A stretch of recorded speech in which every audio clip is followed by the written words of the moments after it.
બગદાણાની બબાલમાં આપણે જોયું કે આગેવાન નવનીતભાઈ ઉપર તેમના પર હુમલો કરવામાં આવ્યો હતો અને જે બાદ તેનો વિડીયો સોશિયલ મીડિયા પર વાયરલ કરવામાં આવ્યો હતો, જેના કારણે આપણે જોયું તો કોળી સમાજના લોકોમાં ભારે રોષ હતો અને કોળી સમાજ ન્યાયની માંગ કરી રહ્યો હતો। પરંતુ આ બધાની વચ્ચે ગીર સોમનાથના ઉનામાંથી કોળી સમાજના યુવકને ઢોર માર મારતો વિડીયો સોશિયલ મીડિયામાં ઘણો વાયરલ કરવામાં આવી રહ્યો છે।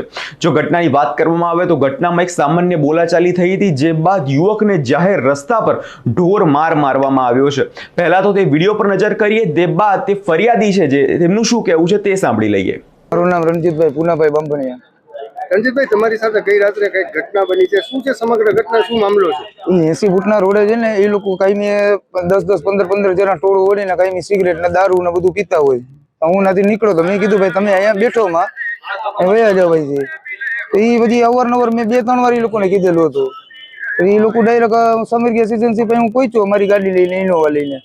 તો એ ડાયરેક્ટ આવીને ડાયરેક્ટ મને પેલા ગાડીના કાચ તોડી નાખ્યા, આવીને ડાયરેક્ટ મારવા માંડ્યા મને, બરાબર। મારો વિડીયો બનાવ્યો, એ લોકોએ વિડીયો બનાવીને પછી એ લોકોએ વાયરલ કર્યો। સમગ્ર મામલે તમે પોલીસ ફરિયાદ કરી? પોલીસ ફરિયાદ મેં કરી, મેં પોલીસમાં લખાવેલું હતું, મારો ચેન બેન એ બધું એ લોકો લઈ ગયા, બરાબર છે। તો એ લોકો 8 કે 9 જે વિડીયોમાં જોવો તમે, 8 થી 9 થી 10 જણા મને મારે।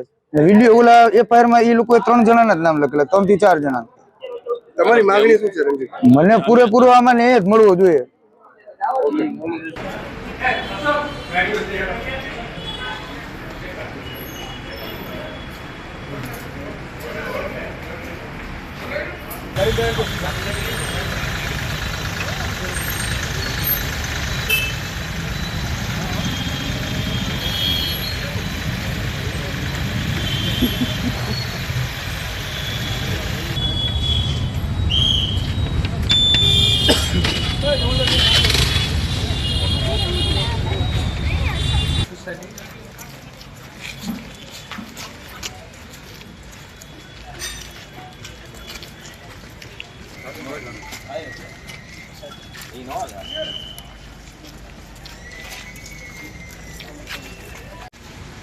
જશો બીજી વાર?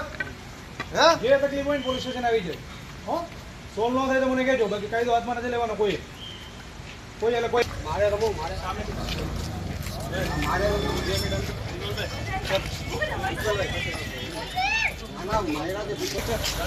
હાલો